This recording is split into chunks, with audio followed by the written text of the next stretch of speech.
सदर ट्रंप अब ये कह रहे हैं कि ईरानियों से तब तक कोई मुआहदा नहीं होगा जब तक वो न्यूक्लियर प्रोग्राम के हवाले से मुत्तफिक नहीं हो जाते हैं। सेंटकॉम की तरफ से उनको आज एक ब्रीफिंग भी दी जा रही है। आपकी नज़र में क्या मज़ीद जंगी कार्रवाइयों के हवाले से ही गौर किया जाएगा ताकि ईरान पर दबाव डाला जा सके, या किसी तरह ईरान इस पोजीशन में है अभी कि वो अपनी ये शर्त मनवा सकें कि पहले आबनाए हुर्मुज़ का मामला सेटल हो? ये दोनों साइड से पॉस्चरिंग हो रही है और दोनों साइड से वो चाहेंगे, अमेरिका भी और ईरान भी। और अमेरिका का तो एकदम बिल्कुल क्लियर सी वाज़ेह बात है, वही जो इजराइल करता आया है शुरू से, कि एनरिचमेंट जो है वो बिल्कुल उसको ख़त्म की जाए या इस लेवल पे ले आया जाए कि ईरान अगले 20 सालों तक कभी इस काबिल ना हो सके कि वो एनरिचमेंट कर सके अपनी। और ये उनकी ख्वाहिश है। और या अगर वो करता है एनपीटी के तहत अव्वल, तो अभी इस पर भी क्लैरिटी नहीं है कि एनपीटी की तरह तहत जिस तरह पहले जेसीपीओ में उसको ईरान को इजाजत मिली थी 3.67 की, क्या वो भी इजाजत देने को तैयार है या नहीं है। दरअसल जो बात सामने आई है और वाजह है, ईरान पर इस दफा ज्यादा जेसीपीओ से ज्यादा वो चाहते हैं कि कुछ हासिल करें। जेसीपीओ की हद तक अगर हासिल करना चाहते तो ईरान को उस पर ना पहले एतराज था ना अब उस पर एतराज होता। और वो क्या उससे ज्यादा हासिल करना चाहते हैं, वो चाहते हैं कि ईरान के पास जो सेंट्रीफ्यूज हैं, जो किसी भी मुल्क के पास हो, अगर 3.7 के वो एनरिचमेंट करता है तो उस सेंट्रीफ्यूज के जरिए ज्यादा कर सकता है। तो वो चाहते हैं कि उन सेंट्रीफ्यूज का भी कब्जा किसी तीसरे मुल्क को या उनके हवाले IAEA के हवाले किया जाए। ये दरअसल चीज है। और ईरान नहीं चाहता कि उसका जो एनपीटी के तहत हक है, वो उस हक से, उसको सॉवरन हक से महरूम किया जाए। बात यहाँ अटकी हुई है दरअसल। और उससे ज्यादा जो भी इजाफी बात आ गई है, जो ज्यादा मुश्किल मुझे नहीं मालूम होती, क्योंकि वो है आबनाए हरमुज दोनों साइड से, एक तरफ से ब्लॉकेड नेवल और दूसरे तरफ से जो आबनाए हरमुज को बंद किया है ईरान के पासदारान ने।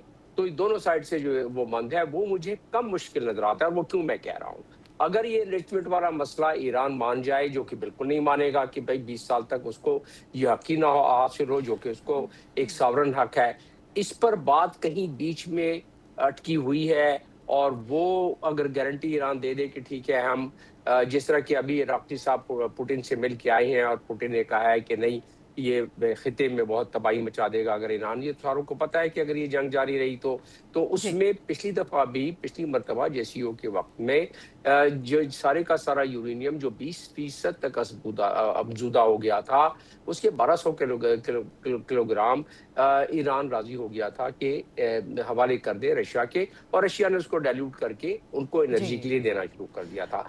इस किस्म की कुछ बात अगर बन गई, जो कि आगे जाके ये मजबूरी है अमेरिका की भी और ये मजबूरी है ईरान की भी कि किसी मामले पर यहाँ इसी खासतौर पर एनरिचमेंट के हवाले से अपनी इंदिया दें ताकि हरमुज खुले, क्योंकि जी, यही बात यहाँ आगे। अच्छा, ये तो हरमुज का तमाम पॉसिबिलिटी, अगर एम्बेसडर साहब आपकी इजाज़त हो, इन पॉसिबिलिटीज़ के ऊपर तो काफ़ी दिन से बात हो ही रही है। लेकिन अब जो आयतुल्लाह मुज्तबा खामनाई का बयान है, उसको आप साफ इनकार समझते हैं या उसको आप समझते हैं कि ये भी पॉस्चरिंग का हिस्सा है? क्योंकि वो सिर्फ न्यूक्लियर प्रोग्राम की बात नहीं कर रहे, वो कहते हैं मिसाइल सलाहियतों का भी भरपूर दिफा किया जाएगा। तो बैलिस्टिक मिसाइल का प्रोग्राम ये भी एक मौजू रहा अमरीका के लिए और उस पर वो मुतालबा करते रहे हैं। आप आयतुल्लाह मुज्तबा खामनाई के इस बयान को कैसे देखते हैं?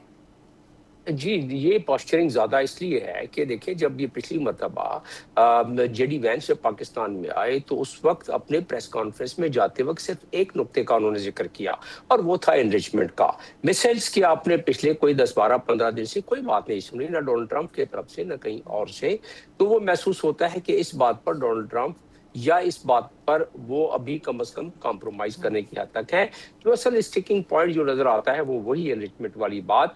और एनरिचमेंट वाली बात के लिए ही अपना होर्मुज को इस तरह नेवल ब्लॉकेट लगाया गया है। वरना नेवल ब्लॉकेट लगाने का मकसद क्या था? वो अगर मिसाइल की बात होती तो उस प्रेस कॉन्फ्रेंस में जेडी वैंस जिक्र कर देते। अच्छा, ब्लॉकेट जो है वो यकीनन ईरान के लिए वो उसकी वो लिए बहुत दुश्वारियां पैदा करेगा। इसलिए कि मैं कुछ आपको सामने हकायक पेश कर दूं तो अंदाजा हो जाएगा कि ब्लॉकेट, जिस तरह डोनाल्ड ट्रंप ने कल बयान दिया कल शब को कि ये बम्बार्डमेंट से ज्यादा खतरनाक है ब्लॉकेट, और मैं डोनाल्ड ट्रंप से इतफाक करता हूँ।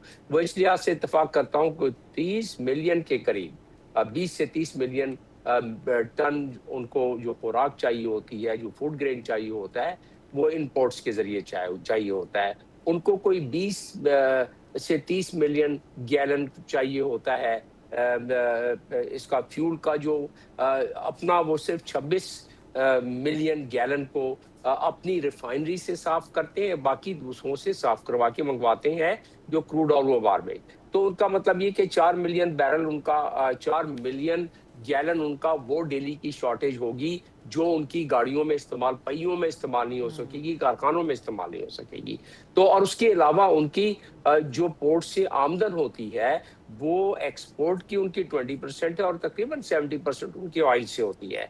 और 90% उनकी आमदन बंद हो जाएगी, तो फिर उसके बाद वो कितना अर्सा तक सरवाइव कर सकेंगे। हकीकत है कि ईरानी बहुत सख्त जान है वो, लेकिन ये जो बयान दिया है कालीबाफ साहब ने, बाकर कालीबाफ ने, वो कहते हैं कि अमेरिका वो एक साइकोलॉजिकल जंग मुसल्लत कर रहा है ताकि लोगों को तकलीफ पहुंचे, फाका कशी पर आ जाए लोग, ये मैं अपने तरफ से बयान कर रहा हूँ, और तकलीफ पहुंचे लोगों को और वो फिर उनमें मजीद डिफरेंसेस पैदा हों। वाज़ेह है कि दिसंबर और जनवरी में कितने ज्यादा लोग बाहर निकल के आ गए थे माशी इस कसम पुरसी की वजह से। उस एहतजाज को रिजीम चेंज करने में, तब्दील करने में अलबत्ता जो तमाम अंदाजे थे अमेरिका के वो गलत साबित हुए थे। तो एम्बेसडर साहब, आखिर में मुझे आपसे पाकिस्तान की सालसी के किरदार पे भी बात करनी है।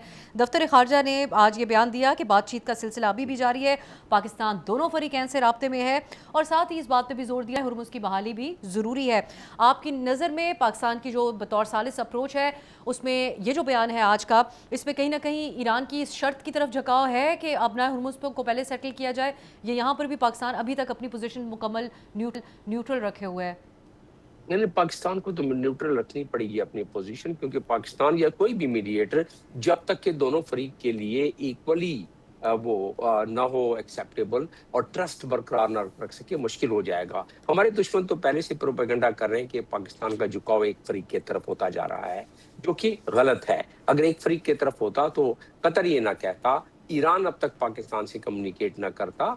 ईरान एक सॉवरेन कंट्री है, उसका हक है कि बाकी ममालिक से मिले, पुतिन से मिले। अगर वो मदद करते हैं, पाकिस्तान इसमें खुश होगा। इस मामले में पाकिस्तान की मीडिएशन जारी है, पाकिस्तान सबसे बड़ा स्टेक होल्डर है इसमें। 900 किलोमीटर किसी और मुल्क की सरहद नहीं मिलती है और पाकिस्तान इस मामले में नहीं चाहेगा कि डिस्टेबलाइज हो। पाकिस्तान एक न्यूक्लियर कंट्री है, इसलिए पाकिस्तान पर ईरान का भरोसा ज्यादा है, क्योंकि पाकिस्तान अगर कोई मीडिएशन कर रहा है तो पाकिस्तान की वो अस्करी कुव्वत और वो सलाहियत है। लेकिन पाकिस्तान को इस बात का भी इदराक है कि अगर ये जंगी लंबी खिंच गई तो पाकिस्तान का 85% जो ऑयल पर इन्हिसार है, इंपोर्ट करता है, पाकिस्तान की रेमिटेंस गल्फ से आती है। अगर अंदाजा करें जिस तरह अमेरिका अपनी प्लानिंग कर रहा है, जिस तरह की कल पेंटागन में ब्रीफिंग हुई है कि वो अपना आर्म्स अम्युनिशन ज्यादा दोबारा रिप्लेनिश करें और एक बड़ी फास्ट क्विक रैपिड जंग के तरफ जाके और जितनी अपनी पावर है, मिलिट्री माइट है, उसको एक दफा इस्तेमाल करके किसी तरीके से रिजल्ट हासिल करने की कोशिश करें। ये पेंटागन में जो कल बातें लीक हुई हैं उसके मुताबिक। तो अगर ऐसी सूरत है तो पाकिस्तान ऑब्वियसली उससे इफेक्ट होगा। पाकिस्तान इसलिए भी मीडिएशन के लिए सबसे ज्यादा पाकिस्तान मुस्तरब है कि वो मीडिएशन इस तरह जारी रखे। और अल्लाह का शुक्र है कि अब तक फील्ड मार्शल पे भरोसा किया हुआ है दोनों मुल्कों ने।